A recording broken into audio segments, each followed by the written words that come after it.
to start right here. All right.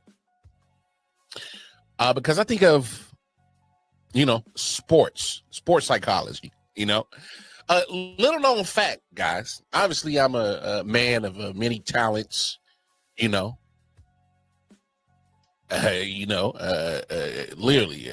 I got many talents. I'm not a master at none of them, but I got a lot of talents. All right. Well, I mastered one, and that's for another conversation for another day, and not this platform. But my point is I've been very fascinated with psychology. I went to school, took some classes in high school, took a couple in college. I should have stuck with psychology because one of my favorite things to do is people watching and just being curious of the human thought process, what people thinking, what made them do what they did, psych. I love it. It's fascinating, realm of reality for me. Just trying to understand people's thought process, behaviors, things like that. Why people do what they do, and all of that in the brain. I'm a big psych guy. I like it. And one thing that gets underrated in sports, and I don't think it's, in my opinion, I think it should get more conversation, because now we're talking about not only in everyday life, we're talking about mental health, mental wellness. That plays a part in people's psychology, right? And I think it's a very underrated part of sports that should get more attention. One, not only understand the psyche of some of these athletes, maybe we can, do some type of study and understand, in certain situations, what makes them fight or flight, makes them kick in that survival of the fittest instinct, do what you got to do. For instance, even something that's just having fun. All right. Saw this clip right here from other podcasts that I do with my man Cristal, Arrowhead Chief Podcast. For all you Chiefs fans, tap in with us every Tuesday, 5:30 p.m. Central Standard Time. But he brought this up, and then later on, it was confirmed by the man himself, and I'll go through the clip and I'll explain it to you. But here's what we're talking about right here. So, and I think this year, definitely Mahomes wants to change that. I think that feeds him. I think he hears the outside noise. He does. He does. And that's why. I talked about this last week, Mar, about them not having fun like they used to. And I just think that at the top of the list, I think Mahomes he hasn't had fun the last 2 years. I think he's frustrated. He's irritated. I barely see him out there having like real fun where he's running around, talking and laughing and joking, whatever. Like, I don't see that. It's just like, it's very like, all right. You know what I'm saying? Like, put my tape on. Yeah. State Farm is a key to success as an adult, as a company, as an entity in a lot of different ways. What is one specific key to success for your Chiefs this year? I think it's just us having fun again. I mean, it's always been fun playing on the Kansas City Chiefs, and that's what makes it special. And I feel like last year, I don't want to say it was pressure, but guys wanted to go out there and win every single week, not for the fun of the game, just because we're supposed to. Let's go out there and have fun. I mean, the wins will come if we play the way that we know we can play. We have the talent, we have the coaches, we work harder than anybody in the NFL. So let's go out there and have fun and let the results handle themselves.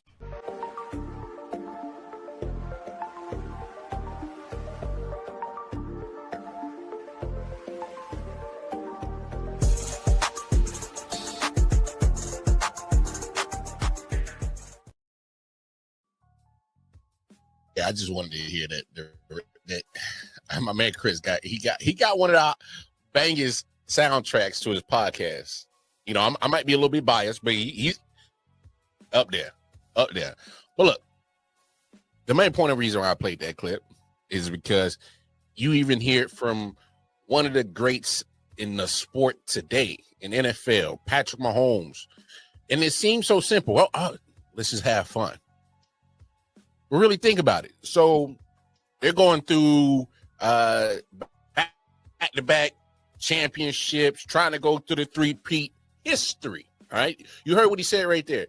Cats was trying to feel like they had to win every game, and I think that plays into people's psyche. So when you got that amount of pressure, history, oh, you need the three-peat, you need the three-peat. People saying this, people saying that, takes the fun away.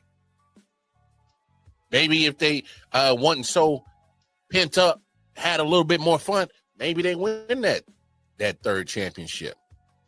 You know what I'm saying? Maybe they win that. What's going on, Jen? How are you doing, Jen? Hello to the chat. How are you? Hope you're having a great evening, Jen. Hope all is well. Appreciate you for stopping by. You know what it is. Welcome to I.O.W. But when you have certain things like that, as simple as saying, hey, let's just have fun and try to ease the pressure off, I think that means something. And just right here, you hear like you hear a guy like Patrick Mahomes says something like that. It made me think about this subject. Like, what are some of these athletes going through in their head that, can affect a win or a loss, can affect a, extended contract or looking for a new contract? What can affect a, getting drafted here instead of drafted there? What can affect this and that?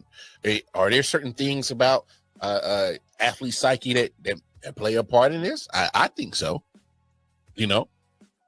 All and forgive me, folks. All of this is all hypothesis, educated guess. All right, all educated guess. All right. I'm no expert, never claimed to be. I'm a true fan of sports. I'm a content creator. All right.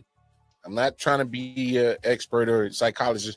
That's not my lane. All right. But I'm just saying I'm looking at things from this point of view and how it plays in the sports. For instance, right now, one of the biggest things that I've been seeing, especially in the world of tennis, Naomi Osaka was good. She's done it. Just the head game, pressure. Naomi Osaka, she's done, she's taken a step away from being a pro tennis player because, hey, she felt like she needed to get her head right. And, hey, that's fair. That's fair. Markelle Fultz. We remember Markelle Fultz, right? High draft pick, Philadelphia 76ers. He was supposed to be part of the, what was that? The whole trust the process in Philly. All right. It didn't work out. A lot of pressure that was on that young man. He was drafted very high, along with Joel Embiid. And to be honest, now that I think about it, is that pressure weighing in on Joel Embiid? He can't stay healthy. What's attributing to that? Huh? Is it something mental? Saying, hey, man, you put a lot of pressure on me. You want me to rebuild or be the face of a franchise and be the face of this whole trusted process scheme that you cooked up, and, we ain't got the pieces for it. We ain't got the team. We ain't got the coaches. It's just me. That's a lot of weight. Is that contributing to why Joel Embiid can't stay healthy? Because let's be honest, our body is all connected to a lot of things. Achilles is connected to the calf. You know what I'm saying? The brain is pretty much it's the brain of the body, but you kill the brain, you kill the heart, you die instantly. That's how important, how so much is connected to your body and all that stuff. So what I'm saying is that playing a part in Joel Embiid not being able to stay healthy? The weight of the pressure that's weighing on him mentally, and is in turn making him physically just like can't do it. I don't know. But one thing I do know is you hear that saying, it's 10% physical, 90% mental. A lot of people say that in the world of sports. It's all mental. So I think sports psychology is something that should get studied on a more day-to-day basis, because sports is integrated in our lives on a day-to-day basis. It's almost a fabric of our lives. When we're sad, we go to sports. When we're happy, we want to go to sports. You know, you need to pick me up. Remember 9/11 was the first thing that kind of got people back into the normal routine. Baseball and football. That was going on around that time. It kind of helped people ease back into their normal routines because you felt normal because sports was going on. You know what really sucked for COVID? At the very beginning, you ain't had nothing going on. No sports. Nothing. Everything was shut down and trying to figure out how to do it, how to keep people safe and healthy. And it was a mess, right? It was a mess. But throughout COVID, once you know, all right, there you go. Once you got pretty much an idea what this COVID situation was, then you start seeing the sports entities started. All right, now we know what to do. Let's take these certain precautions and measures and let's get back to sports. Sports matters. All right, people can say what they want, but it's part of our everyday existence. It's part of our fabric as human beings. I mean, when you also look at certain things like fights, you know, you can physically look at one guy, but like, oh, he's going to kick his ass. He got 20 pounds on him. His muscles is bulging out bigger than his. He looked like a brick wall, and this guy looked like a noodle. Yeah, sometimes I seen a noodle kick a brick wall's ass because he outsmarted him. He wasn't physically bigger, you know, wasn't more physically intimidating than another guy. He was smarter than him. All right. There's a lot of times that more times than not, brain will outdo brawn. More times than not. All right. More times than not. So when you look at these things, even when you've seen players in the NFL or the NBA who have had long careers, 18, 19, 20, you know, plus years of having a long career, and you're like, man, how does this guy do it? His body is wearing down, but yet this guy is still playing at an elite level. Because more times than not, the guy's smarter than the majority of cats in the room. All right? He knows where to be. He knows the right spot to be. He's already outsmarted you. He knows exactly what you're going to do. That's when you take in the film study and trying to prepare for your opponent on all types of levels. If you physically can't do it, but if I can mentally beat you, damn it, I'm still in the game. I'm still in the fight. I'm still in the war. I'm still here. As long as I can continue to outsmart you, it's going to make it harder for you to get rid of me. Yeah. So when you look at sports psychology, even down to just trying to mentally to yourself, trying to psych yourself up. One of the greatest persons that's good at psyching themselves up, some of the greats, Michael Jordan. You know, let me make up something that in my head that'll you know, get me motivated, so I can get ready to dominate, beat this person down, win. Another one, I don't like the guy, Tom Brady. Tom Brady was a big guy on sports psychology. Don't believe me? Period of time, but I could count on one hand, maybe Peyton. Uh-oh. Let me start this over. Hey man, they be playing. Manning and I love. They be playing with me now. All right. Peyton. Maybe I've had dinner. Man, let's go. All right.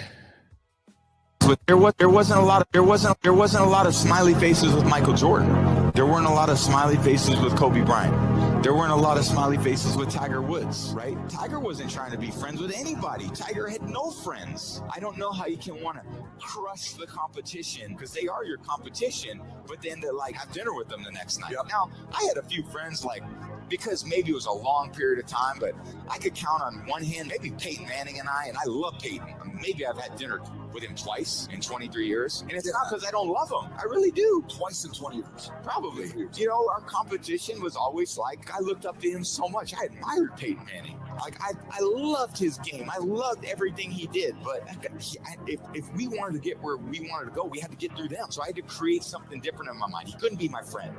He said I had to create it. A friend.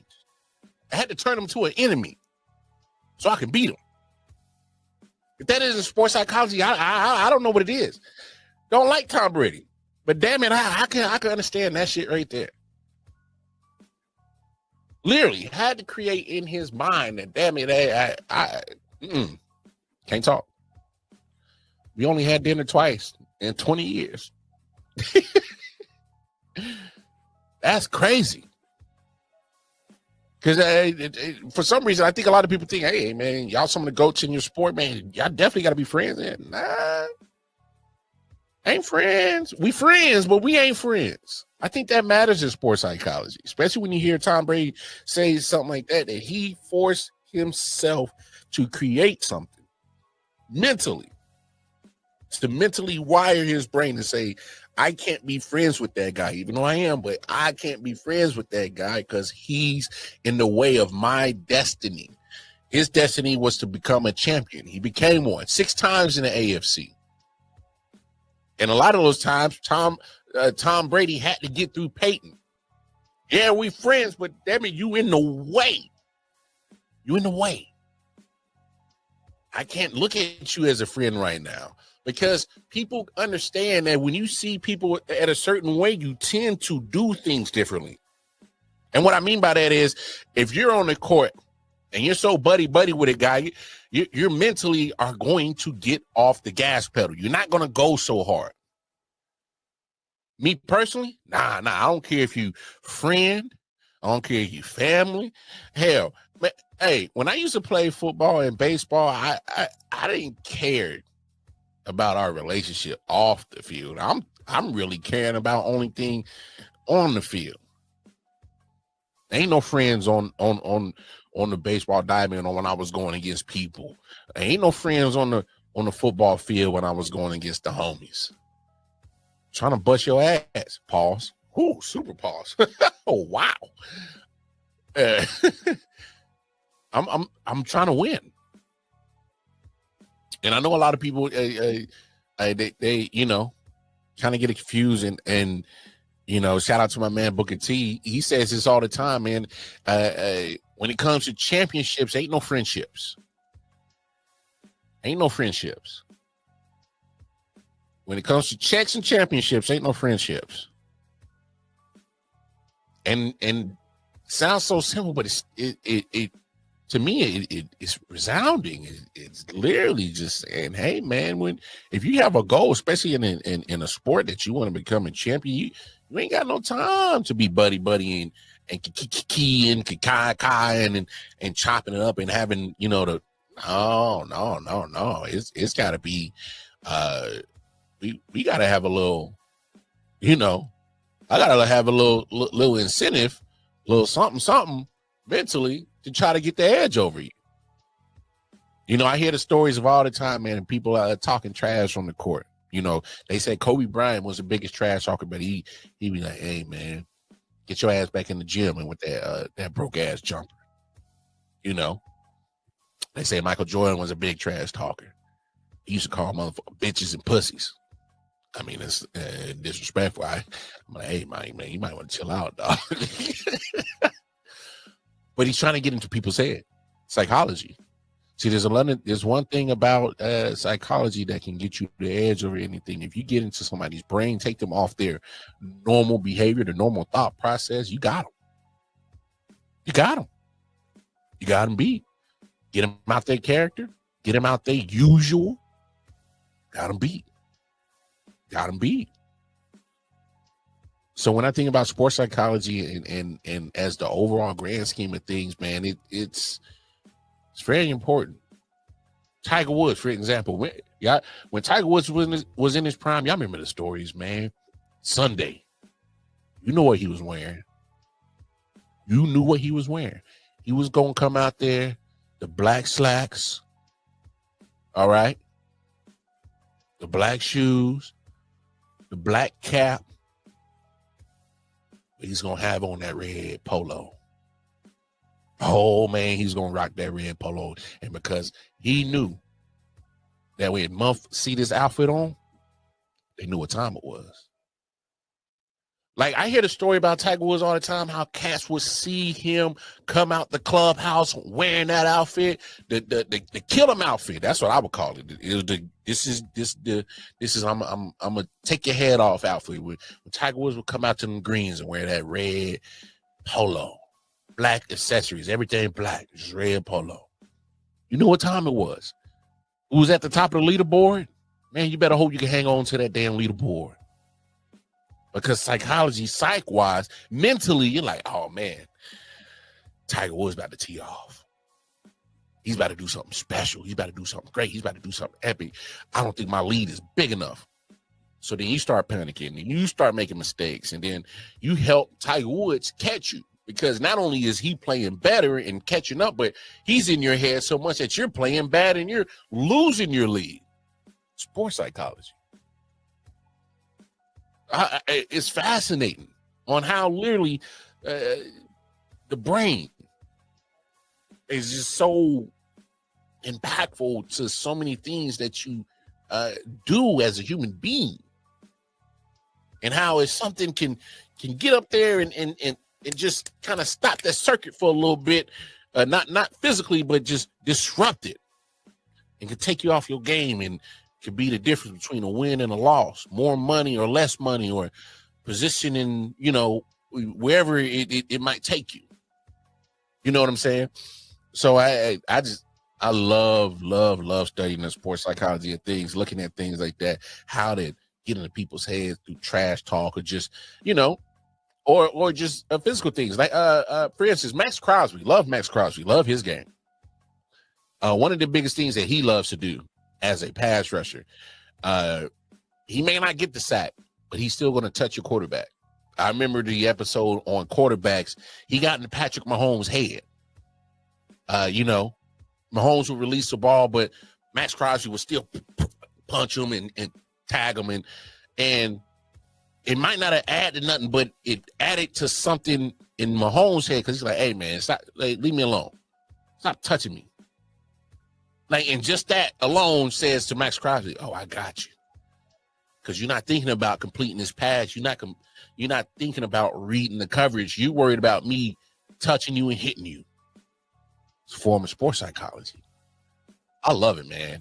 It literally it amazes me how much the brain can literally be manipulated, be overtaken by a voice, another person, or just in general how amazing the mind is. And when you add it to sports, like, come on, you can't tell me sports psychology isn't real. Look at those games where road teams, they're at opposing teams' basketball arena or football stadium, or they're on the road.